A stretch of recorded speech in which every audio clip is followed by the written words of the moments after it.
Ambassador stood before the massive council chambers, watching hundreds of alien beings scroll through their data tablets.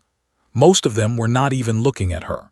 She had been talking for 20 minutes about the latest attack on human ships, but their attention was already drifting away. The chamber was enormous, built to hold representatives from over 900 different worlds. The ceiling stretched so high that clouds sometimes formed near the top. Each species had their own section, designed for their specific needs. The aquatic depths sat in water-filled tanks. The gas-breathing whispers floated in sealed atmospheric bubbles. The crystal-like hegemony members reflected light in rainbow patterns across the walls. Took a deep breath and continued her speech. This is the 5th time in 6 months that human refugee ships have been destroyed by the Trade Consortium. Each time, they claim it was an accident. Each time, hundreds of innocent families die. She pressed a button on her podium. A holographic display showed the wreckage of the latest ship. Twisted metal drifted through space. Personal belongings floated among the debris. A child's toy spun slowly in the vacuum. The HSS Hope was carrying 3,000 refugees from the Outer Rim conflicts. They were fleeing the war in the system. They had clearance from this council. They followed all safety protocols. They broadcast their humanitarian status on all frequencies. His voice grew stronger. She had been a diplomat for 15 years. She had helped negotiate peace treaties that saved millions of lives. She had built hospitals on 12 different worlds. But now she felt like she was talking to a wall. The Hope was destroyed by military ships, not pirates, not raiders, official military vessels with registered identification codes. This was not an accident. A few delegates looked up from their tablets. The hegemony representative, a tall crystalline being named Ayler, made a sound like breaking glass. It was their version of a sigh. "Ambassador," Ayler said, his voice coming through the translation system as cold and sharp. "We have heard these complaints before. Space is dangerous. Ships are destroyed every day. The Trade Consortium has explained these incidents multiple times." Felt anger rising in her chest. Explained. They said their targeting systems malfunctioned 5 times, always when aiming at human ships, never when aiming at anyone else. "Perhaps human ships have inferior shielding," suggested another delegate. This one was from the collective, a hive mind species that spoke in perfect unison. "Perhaps humans should build better vessels." "Or stay in their own space," added a third voice. Could not see who spoke, but the translator indicated it was from the neutral zone. The chamber filled with clicking, humming, and chirping sounds as hundreds of species talked among themselves. Recognized it as the sound of consensus building. Not consensus about helping humanity. Consensus about dismissing her complaint. Council chairman called for order. He was one of the elder species, beings that had been traveling space for over 10,000 years. His skin looked like ancient bark, and his eyes were like deep pools of water. "The matter will be referred to the Committee on Trade Route Safety," announced. "They will investigate and report back in 4 cycles." Almost laughed. 4 cycles was nearly a year. The Committee on Trade Route Safety had been investigating similar incidents for 3 years. They had never found evidence of wrongdoing, despite clear video recordings of the attacks. "Chairman," said, raising her voice. "With respect, the committee has been investigating for 3 years. In that time, 17 human ships have been destroyed. Over 10,000 people have died. We need action now." Ayler made the glass-breaking sound again. "Action? What action does humanity propose? Shall we start a war over shipping accidents? Shall we disrupt trade routes that feed billions because a few human ships had technical problems?" The chamber erupted in agreement. Hundreds of voices joined in, all saying the same thing in different ways. Human concerns were not important enough to risk real conflict. Human lives were not valuable enough to challenge the Trade Consortium. watched the vote tally appear on the main screen. The resolution to investigate was defeated 847 votes to 3. Only the human delegation and 2 minor species had voted in favor. As the session ended, gathered her papers. Around her, delegates were already discussing lunch plans and afternoon meetings.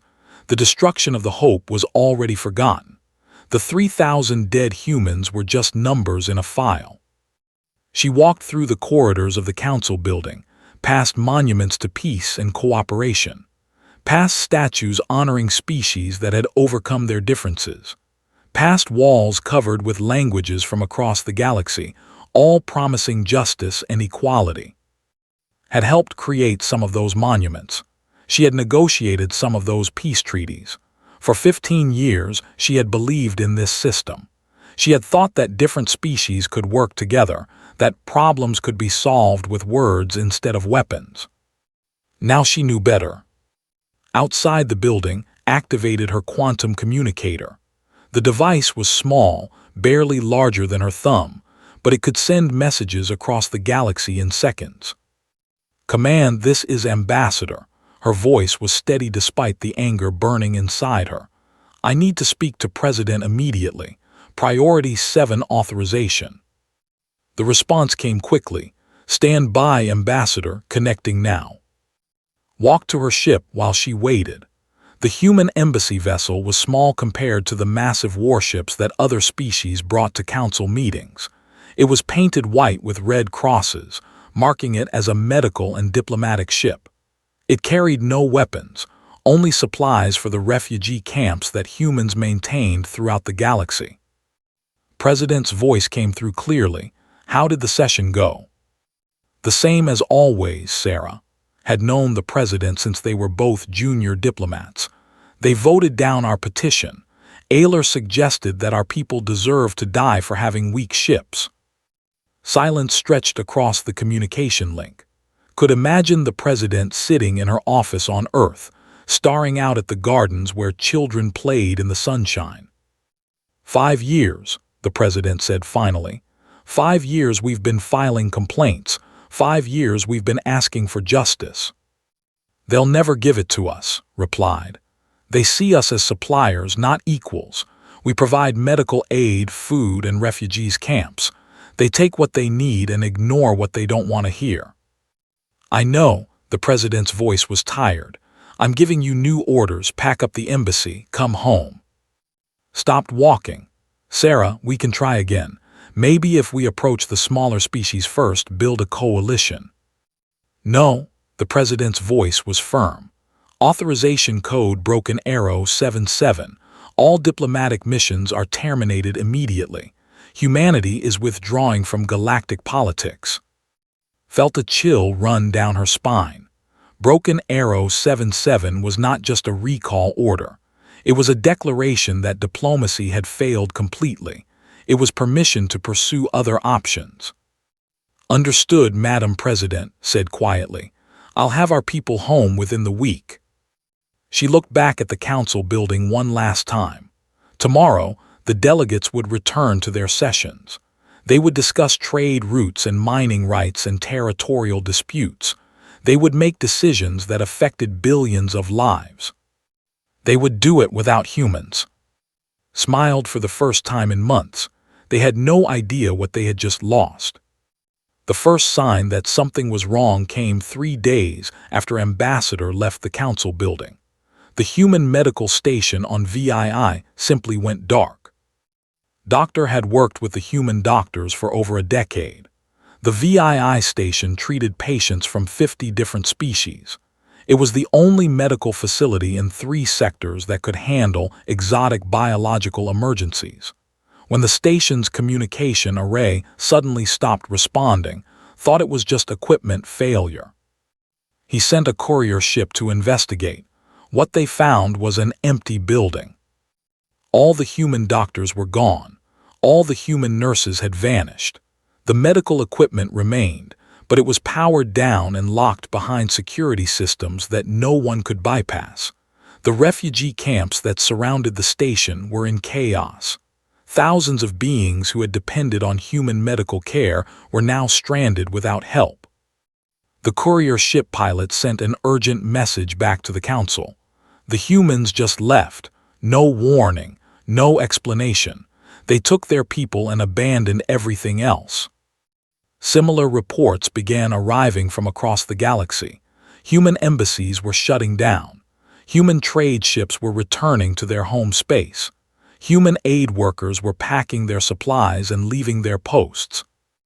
On Prime, the human agricultural center that fed half the planet simply stopped operating. The automated systems were turned off. The crop storage facilities were sealed.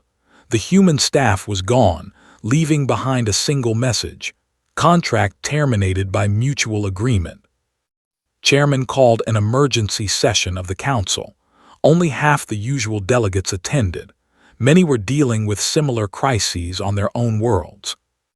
"This is clearly an emotional response," Ayler announced to the chamber. "Humans are known for their dramatic reactions. They will return when they realize how much they need galactic trade." The collective representatives spoke in their usual perfect unison. "Our analysis indicates that human behavior follows predictable patterns. They make threats, then offer compromises. This withdrawal is a negotiation tactic." Was not convinced. He had been dealing with humans longer than most council members.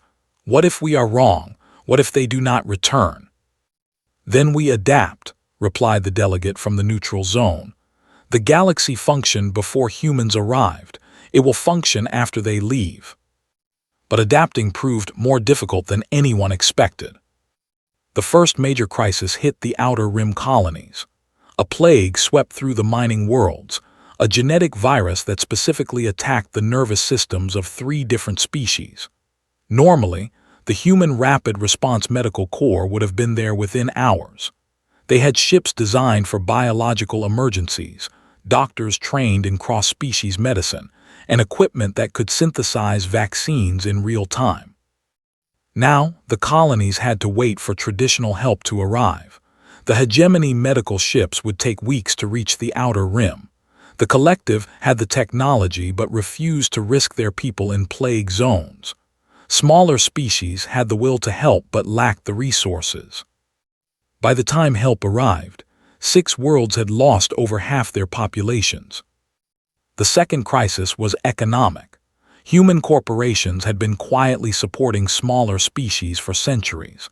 They bought resources at fair prices when the major powers refused to trade. They provided shipping services to worlds that the big trade consortiums ignored. They offered technical assistance to developing civilizations. When human ships stopped arriving, entire economies collapsed overnight.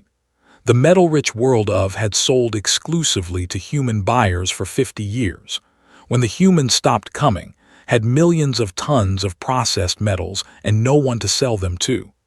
The planet's government fell within a month. Trade routes that had operated for decades suddenly became unprofitable.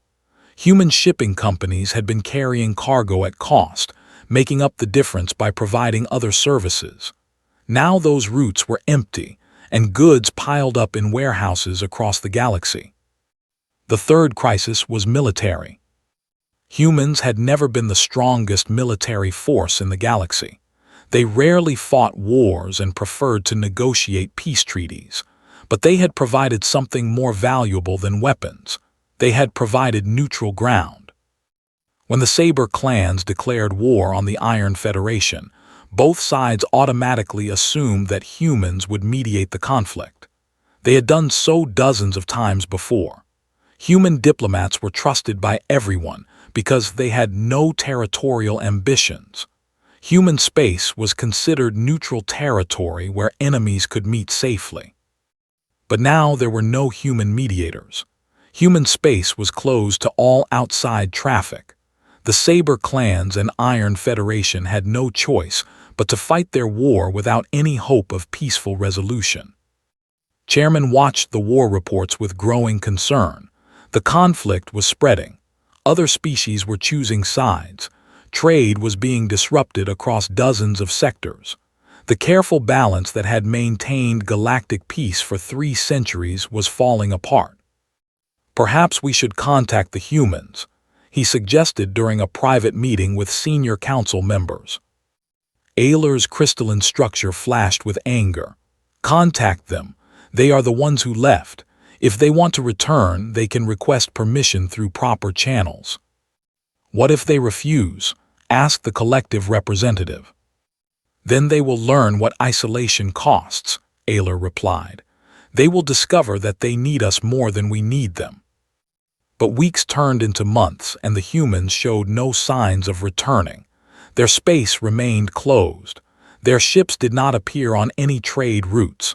Their diplomatic channels were completely silent. Strange reports began filtering back from the edges of human space. Trade ship captains spoke of massive sensor shadows just inside human territory. Military patrols reported detecting energy signatures unlike anything they had seen before. A few vessels claimed to have seen ships under construction, but the designs were unfamiliar and enormous.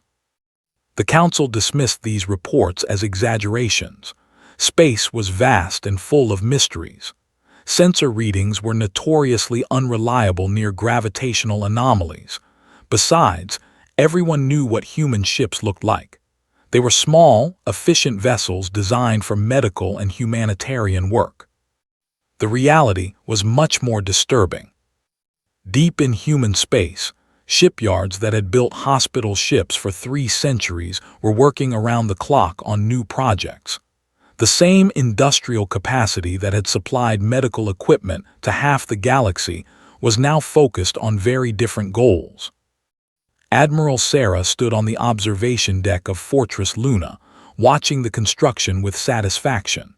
Below her, in the massive orbital shipyards, the first of the new Dreadnought-class vessels was taking shape. How many more? She asked her chief engineer. 12 completed, 40 under construction.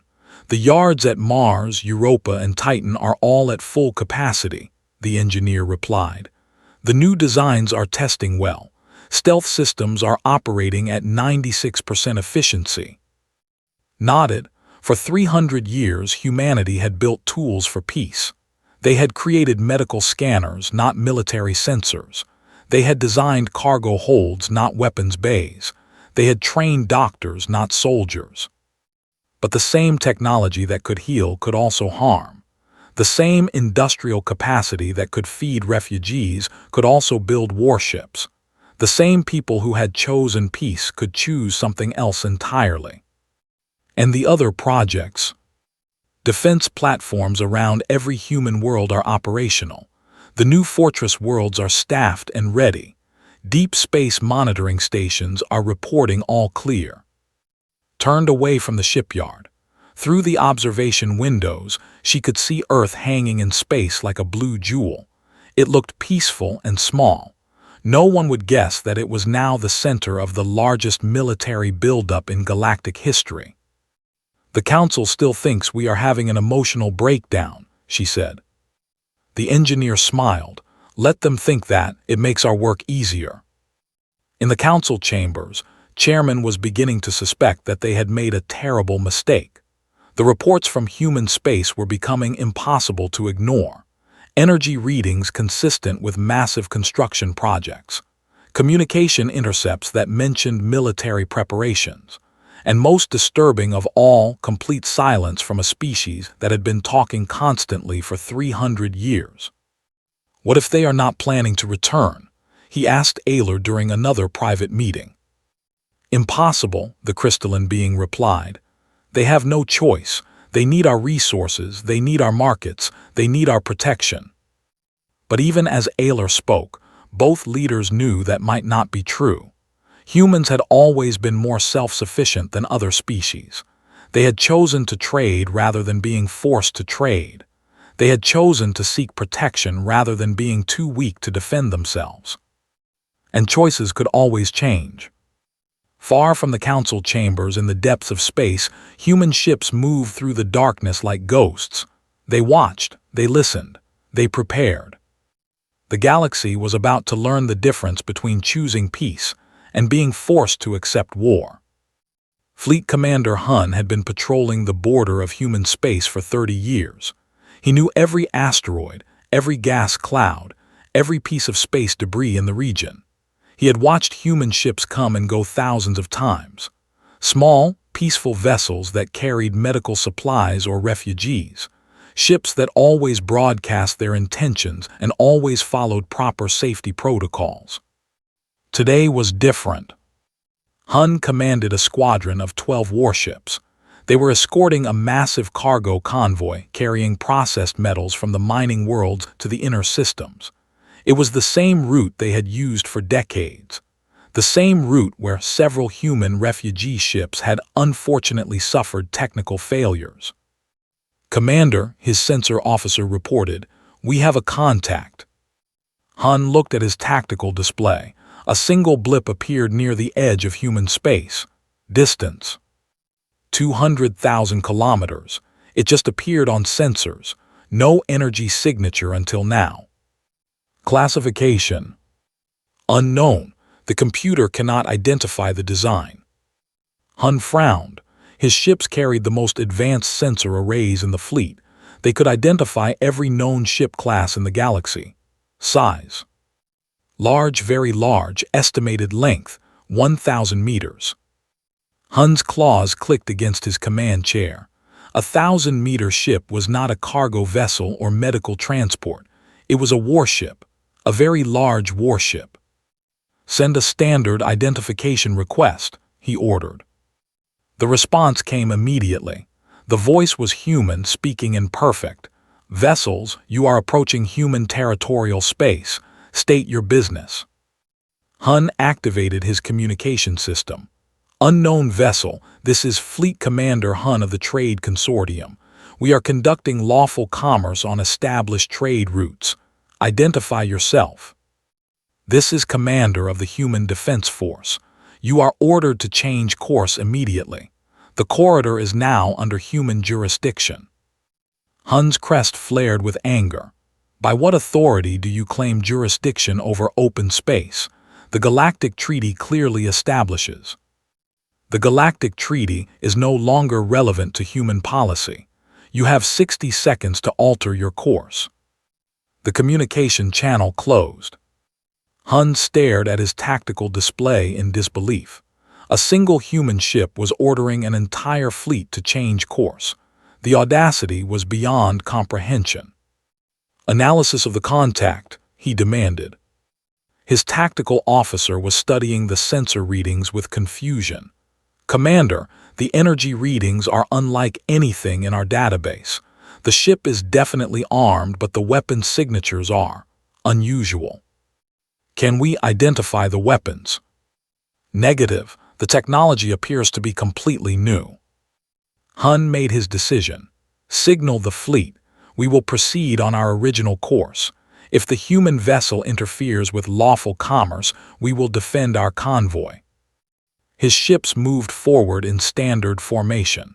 The human vessel remained motionless, directly in their path. As they closed the distance, Hun's sensors began picking up more details. The ship was unlike anything he had ever seen. Instead of the smooth, curved lines of most spacecraft, it was angular and brutal.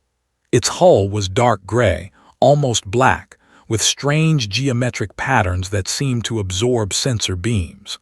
Weapon ports were visible along its length, but they were sealed behind armored shutters. 30 seconds to weapons range, his tactical officer reported. "Prepare to fire a warning shot," Hun ordered. "Target their engine section." "Commander," his communications officer interrupted, "receiving priority transmission from the convoy." "Put it through." "Commander Hun, this is Mining Platform 7. We have a problem." Hun switched his main screen to show the mining platform. It was a massive structure, built into an asteroid at the edge of the system. The platform had been operating for 3 years, processing metals from the local asteroid belt. As Hun watched, the platform simply ceased to exist.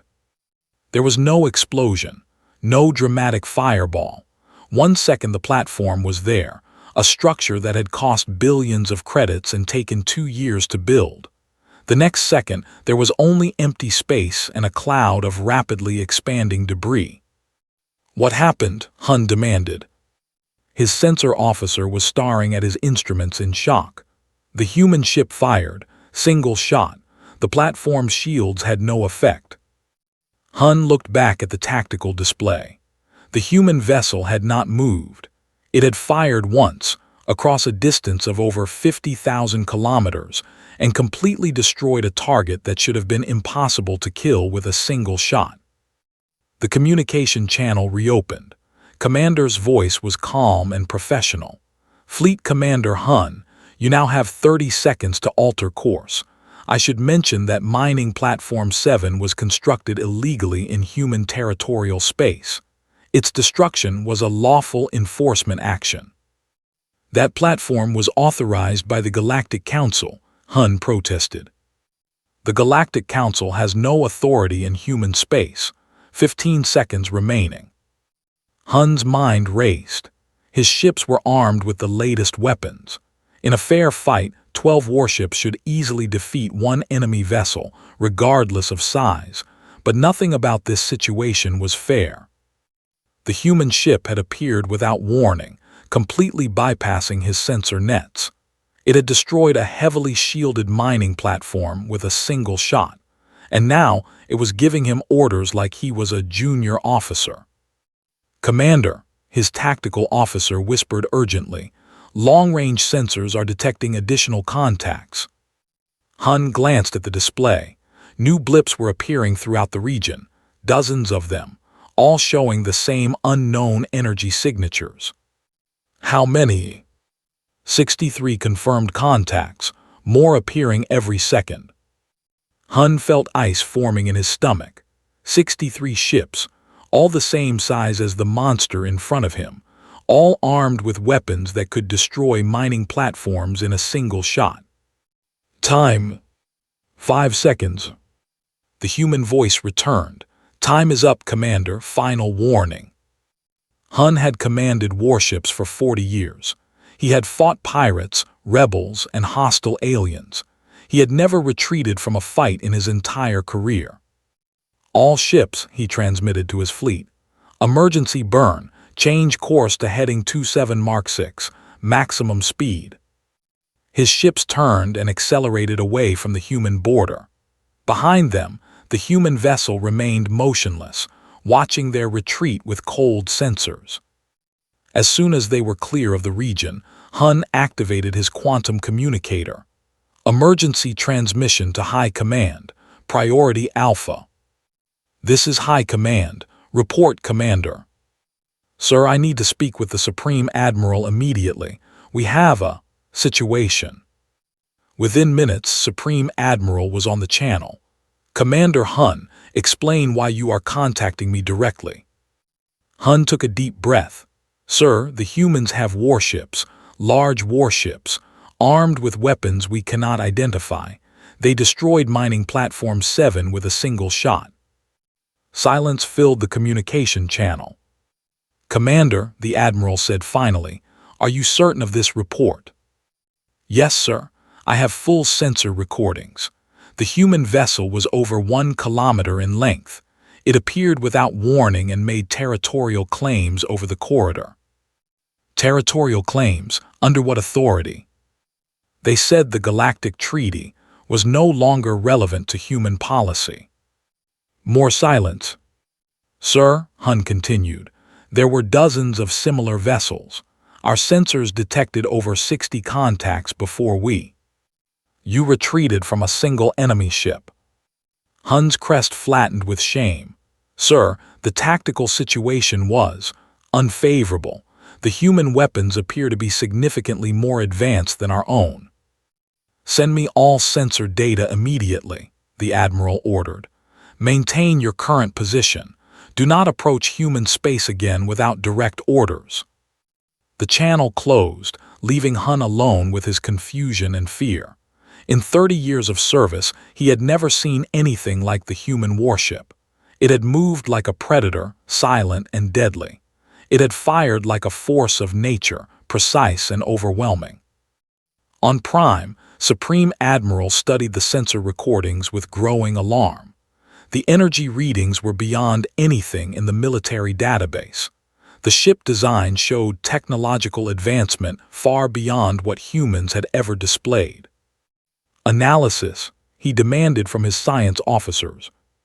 Sir, the weapon that destroyed the mining platform appears to use directed plasma energy, but the power requirements should be impossible for a ship that size. Explain. To generate that level of directed energy, the ship would need power plants equivalent to a small star. No known technology can produce such power in a mobile platform. Stared at the tactical display showing the human ship. What if their technology is more advanced than we assumed? Sir, humans have always been known for medical and humanitarian technology. Their weapons have been minimal. Their military has been defensive. What if that was by choice, not by limitation? The question hung in the air like a death sentence. For 3 centuries, everyone had assumed that humans were peaceful because they were weak. What if they were peaceful because they were strong enough to choose peace? Activated his communication array. Get me an emergency channel to the Galactic Council, Priority 1. On the council station, Chairman received the call with growing dread. The sensor data from the incident was spreading throughout the galaxy. Similar reports were coming from 37 different sectors simultaneously. Human warships were appearing everywhere, claiming territorial jurisdiction and backing their claims with weapons that no one could identify or match. How many ships? Asked during the emergency session. Current estimates suggest over 400 confirmed contacts, reported the military intelligence coordinator, all showing similar energy signatures, all significantly larger than any known human vessels. Ayler's crystalline structure was flashing rapidly with agitation. This is impossible. Our intelligence services monitor all major military construction. No one builds 400 warships in secret. Unless they were not built in secret, suggested the collective representative. Unless they were built openly, and we failed to recognize what we were seeing. The chamber fell silent as the implications sank in. For 3 centuries, humans had maintained the largest shipbuilding industry in the galaxy. They had built medical ships, cargo vessels, research platforms, and refugee transports. Thousands of ships, built in massive orbital shipyards that everyone could see. What if those shipyards had been building other things as well? What if those peaceful hulls could be converted to military use? What if humanity had been preparing for war, while everyone else assumed they were preparing for peace? Chairman looked around the chamber at the panic spreading among the delegates. They had dismissed human concerns for 3 years. They had ignored human deaths for 5 years. They had assumed that humans would always choose diplomacy because humans were too weak to choose anything else. Now they were learning the terrible truth. Humanity had not chosen diplomacy because they were weak. They had chosen diplomacy because they were strong enough to prefer peace. And that choice was no longer being offered. The emergency session of the Galactic Council was the largest gathering in the organization's history. Every species with spacefaring capability had sent representatives. The chamber, normally filled with routine bureaucracy, now buzzed with fear and confusion. Reports continued flooding in from across the galaxy. Human warships had appeared at every major trade route, every strategic resource point, and every critical space lane. They were not attacking anyone, but their presence was unmistakable. Massive vessels that dwarfed anything else in space, armed with weapons that could destroy space stations with single shots. Chairman called for order, but the delegates were too agitated to listen. The aquatic depths were releasing stress chemicals that clouded their tanks. The gas-breathing whispers were fluctuating through different atmospheric mixtures so rapidly that their translation units could barely keep up. "We need to establish communication," announced. The humans must be made to understand that their actions violate galactic law. Aylar's crystalline form was flashing angry red patterns. Violate galactic law. They have committed acts of war. Destroying the mining platform was an attack on sovereign property. The platform was in disputed space, pointed out the delegate from the neutral zone. There is no such thing as disputed space, Aylar replied. The Galactic Treaty clearly establishes territorial boundaries. A treaty that humans apparently no longer recognize, said the collective representative. Before the argument could escalate further, every screen in the chamber flickered to life. The Council's security systems were supposed to prevent unauthorized transmissions, but somehow the signal was overriding every protection. Admiral Sarah appeared on the displays. She was sitting in what looked like a military command center. Behind her, holographic displays showed tactical information and ship positions. Her uniform was dark blue with insignia that no one recognized. "Greetings, Galactic Council," she said. Her voice was calm and professional, but there was steel underneath. "I am Admiral of the Human Defense Force. You seem confused by recent events, so I will provide clarification." Tried to interrupt. "Admiral, this is highly irregular. If humanity wishes to address the Council, proper diplomatic channels." "Were closed 3 months ago," said without pausing. "Along with all other human diplomatic missions, I am not here to negotiate, I am here to inform." She pressed a control, and the displays changed. Now they showed a three-dimensional map of human space. What the Council members saw made them gasp in shock. Human space was not the collection of peaceful colonies and research stations they had imagined. It was a fortress. Every world was surrounded by defensive platforms. Every system had multiple military installations. Every border was protected by formations of warships that numbered in the thousands. "For 3 centuries," Admiral continued, "humanity chose diplomacy. We built hospitals instead of battleships. We trained doctors instead of soldiers. We fed your refugees and mediated your conflicts because we believed in a better galaxy." The tactical displays shifted to show comparative military strength. Human forces outnumbered the combined fleets of the 3 largest military powers. Their technology was decades ahead of anything else in the galaxy. Their industrial capacity was greater than the next 10 species combined. "You mistook our generosity for weakness," said. "You assumed that because we chose peace, we were incapable of war. This was an error in judgment that will prove costly to correct." Aylar finally found his voice. "You cannot threaten the entire galaxy. There are laws, there are treaties." Looked directly at him through the screen. There were laws regarding the protection of refugees, laws you chose to ignore. There were treaties guaranteeing safe passage for medical ships, treaties you allowed the trade consortium to violate repeatedly.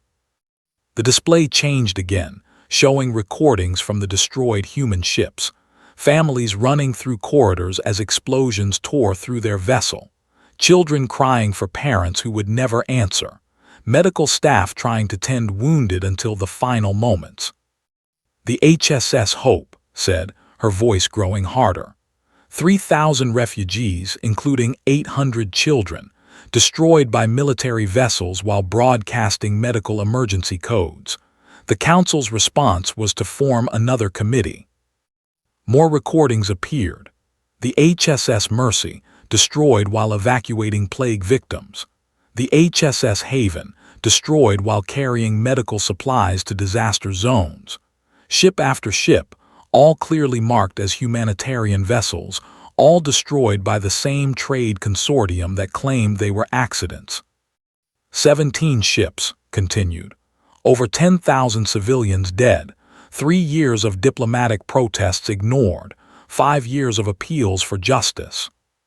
Chairman tried to regain control of the situation. "Admiral, surely we can resolve these issues through proper channels. If humanity has grievances, the Council is prepared to listen." The Council had 3 centuries to listen, interrupted. "The time for listening has ended. The time for consequences has begun." The tactical displays now showed the current positions of human forces throughout the galaxy. They controlled every major shipping lane, every critical resource point, every strategic location that made galactic civilization possible. "Effective immediately," announced. "Humanity withdraws all medical, humanitarian, and logistical support from the galactic community. Human space is closed to all foreign traffic. Human ships will no longer provide aid during emergencies." Panic spread through the chamber. The collective representative spoke first. "You cannot abandon your medical obligations. The oath requires." "The oath says first, do no harm," replied. "Providing medical aid to a civilization that murders our medical personnel violates that oath." The delegate from the Outer Rim colony stood up desperately. "Admiral, our worlds depend on human medical supplies.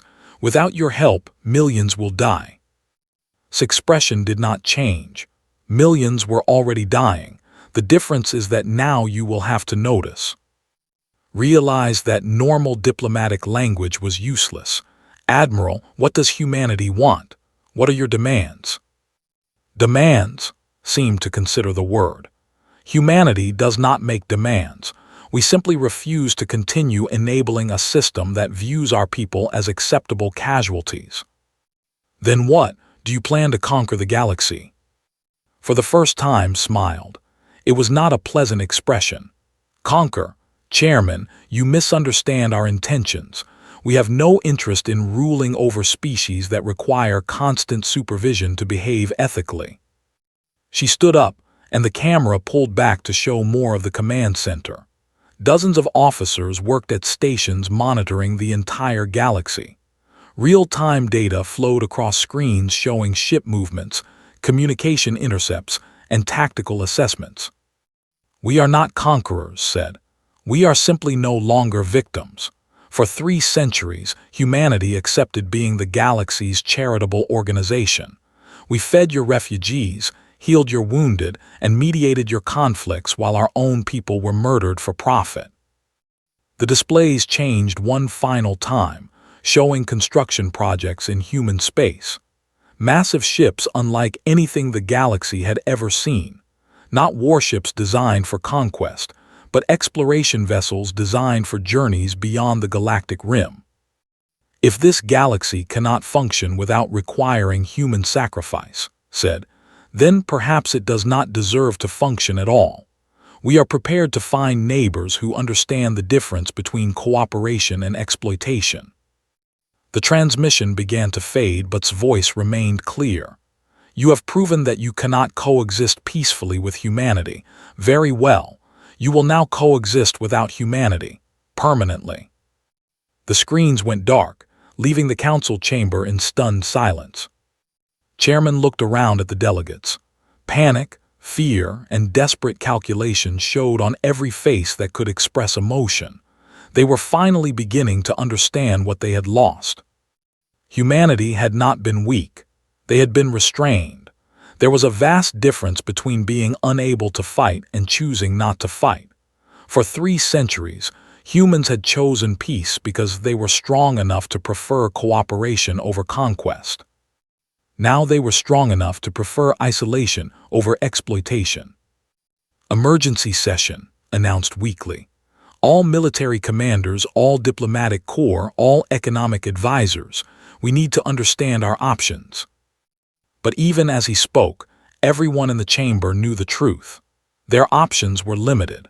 They could try to force humanity back into their previous role, but the human fleet was larger and more advanced than anything they could field. They could attempt to function without human support, but 3 centuries of dependence had made that nearly impossible. Or they could accept that the galaxy was about to become a much more dangerous place. In the depths of space, human ships continued their silent watch. They monitored every communication, tracked every ship movement, and prepared for whatever came next. The galaxy had spent 300 years taking human generosity for granted. Now, they would spend the next 300 years learning to live without it. Admiral walked through the corridors of the massive space station that served as Human Defense Command. Through the windows, she could see Earth hanging in the distance, peaceful and blue. Her aide approached with the latest reports. "Admiral, we're receiving thousands of emergency transmissions. Requests for medical aid, pleas for negotiation, threats of military action." Nodded calmly. "Standard response to all communications. Human space is closed, no exceptions." "What about the refugee ships stranded in the outer systems? Some of them are carrying human citizens." Paused. For just a moment her professional mask slipped, and the aide could see the pain underneath. "Those refugees trusted the galactic community to protect them. The galactic community failed. We will not make the same mistake twice." "But Admiral—" "The decision has been made," said firmly. "Humanity tried diplomacy for 3 centuries. We built hospitals while others built weapons. We fed refugees while others created them.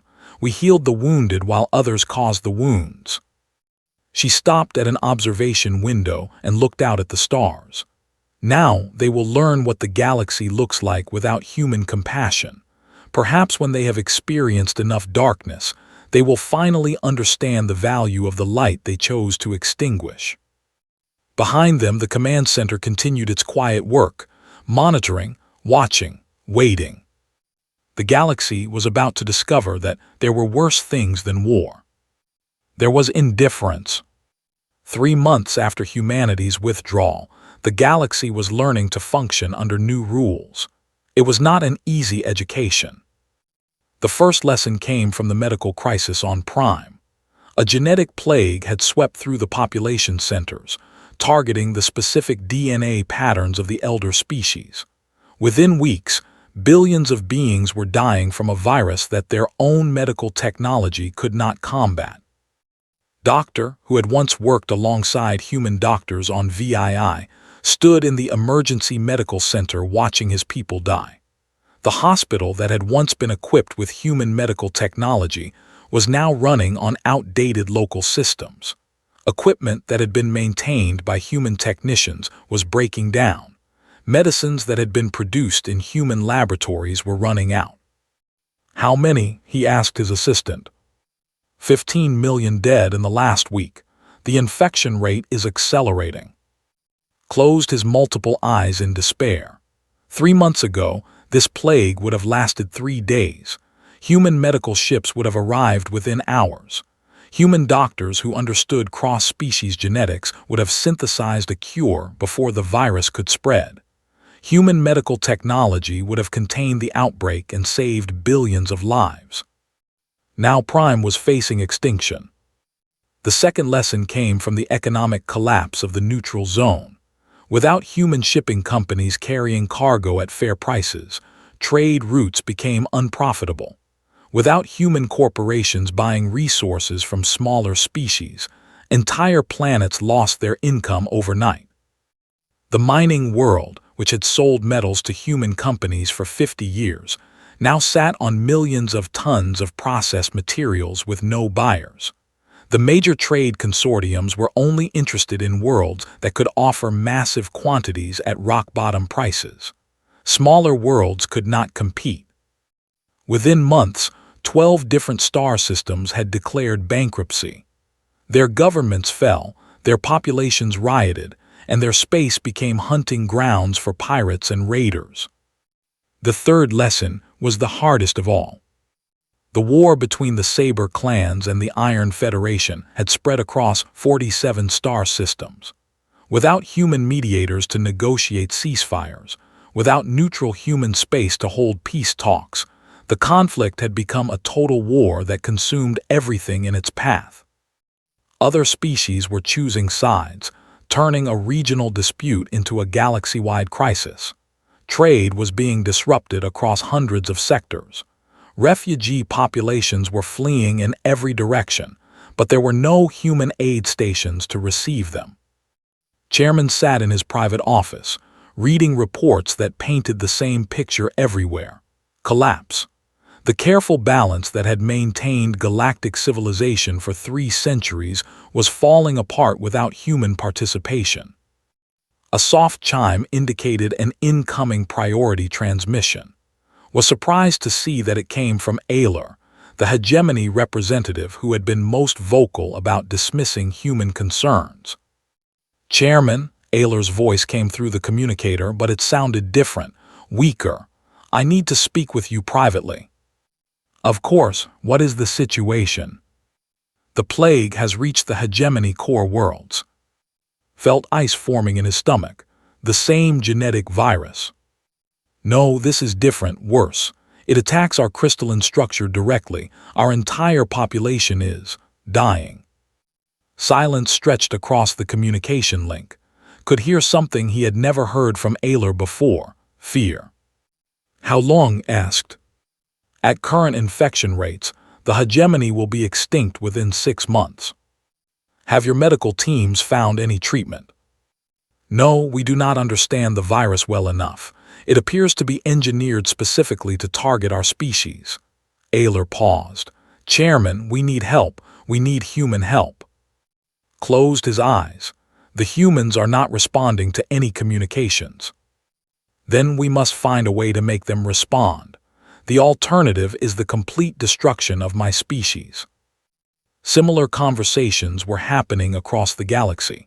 The collective was facing a breakdown of their hive mind connections. The depths were losing their ability to process oxygen from water. The gas-breathing whispers were finding their atmospheric chemistry becoming toxic. Each crisis was different, but the solution was always the same: human medical intervention, technology that only humans possessed, knowledge that only human doctors understood, equipment that only human engineers could maintain. Doctor made the first breakthrough. While reviewing old medical records from the time when humans worked on his station, he discovered something crucial. Every major plague outbreak in the last 300 years had been stopped by human intervention. Not just the recent ones, but all of them. Viruses that targeted specific species, genetic plagues that attacked particular DNA patterns, mysterious illnesses that conventional medicine could not cure. They were not random, he realized aloud. Someone has been creating these diseases deliberately. He pulled up infection pattern data and cross-referenced it with shipping routes, trade agreements, and political conflicts. The correlation was unmistakable. Every plague outbreak coincided with periods when particular species became economically or politically inconvenient to major trade powers. The truth hit him like a physical blow. The plagues were weapons. Biological weapons designed to weaken or destroy species that interfered with the interests of the major galactic powers. And humans had been quietly stopping these attacks for 3 centuries without anyone realizing what was happening. Human medical ships had not just been providing aid during emergencies. They had been defending the galaxy against biological warfare. Now that the humans were gone, the attacks were succeeding. Transmitted his findings to every major medical facility in the galaxy. Within hours, similar patterns were being discovered everywhere. The revelation spread like wildfire through the galactic communication networks. The galaxy was under attack. It had been under attack for centuries, and the only thing standing between civilization and biological genocide had been human medical intervention. Chairman called an emergency session of the full council. For the first time in months, every species attended. Even those that were dying from plague found the strength to send representatives. "We have been fools," announced to the assembled delegates. "We dismissed human concerns while they were protecting us from threats we did not even know existed." Aylar's crystalline form was flickering weakly. The plague had advanced far enough that he could barely maintain physical coherence. "We must contact the humans. We must apologize. We must beg for their help." "They are not responding to communications," reported the council's communication officer. "All human channels remain closed." "Then we must try everything," said the delegate from the collective. Their hive mind was fragmenting, causing them to speak in broken sentences instead of perfect unison. Send ships to human space, broadcast on all frequencies, offer them anything they want. But humanity's terms, when they finally came, were not what anyone expected. The transmission arrived simultaneously at every major communication facility in the galaxy. It was not from Admiral or any military commander. It was from President, speaking from her office on Earth. "Citizens of the galaxy," she began, her voice tired but firm. "We have received your requests for assistance. We have heard your apologies. We have noted your offers of compensation." Behind her, Earth was visible through large windows. Children played in gardens. People walked peacefully through tree-lined streets. It looked like paradise compared to the chaos consuming the rest of the galaxy. "Humanity will consider resuming limited medical assistance under specific conditions," continued. "First, the trade consortium will be disbanded immediately. All personnel involved in attacks on human civilian vessels will be surrendered to human justice." Ayler tried to object, but his voice was too weak to carry. "Second, the Galactic Council will implement the human proposed refugee protection protocols without modification. Any species that attacks medical or humanitarian vessels will face immediate economic and military sanctions." The president paused, looking directly into the camera. "Third, humanity will have permanent veto power over any council decisions that affect human interests. Our representatives will no longer be dismissed or ignored. Fourth, reparations will be paid to the families of every human civilian killed in the attacks. The amount will be determined by human courts, not galactic committees." The delegates looked at each other with growing hope. These were reasonable terms, harsh but survivable. "Finally," President said, "you will publicly acknowledge that humanity's withdrawal was justified, that your treatment of human concerns was inexcusable, that the current crisis is a direct result of your failure to maintain basic standards of justice." She stood up and walked closer to the camera. "These terms are not negotiable. Accept them completely, or learn to survive without human assistance permanently." The transmission ended, leaving the council in desperate discussion. "We have no choice," Ayler whispered. "My people are dying, all our people are dying." "The terms will essentially give humans control over the council," pointed out the neutral zone delegate. "Perhaps that is not a bad thing," replied quietly. "They used that power responsibly for 3 centuries. We have used our power to enable genocide." The vote was unanimous. Within a week, the first human medical ships returned to active duty. They moved with quiet efficiency, stopping plague outbreaks, treating the dying, and restoring order to the chaos. But things were different now. Human ships were escorted by warships that no one dared challenge. Human doctors worked under the protection of soldiers, who made it clear that any interference would be met with overwhelming force. Human aid came with conditions that were strictly enforced. Doctor watched a human medical team work to save his people. The doctors were the same skilled professionals he remembered, but they worked with cold efficiency instead of warm compassion.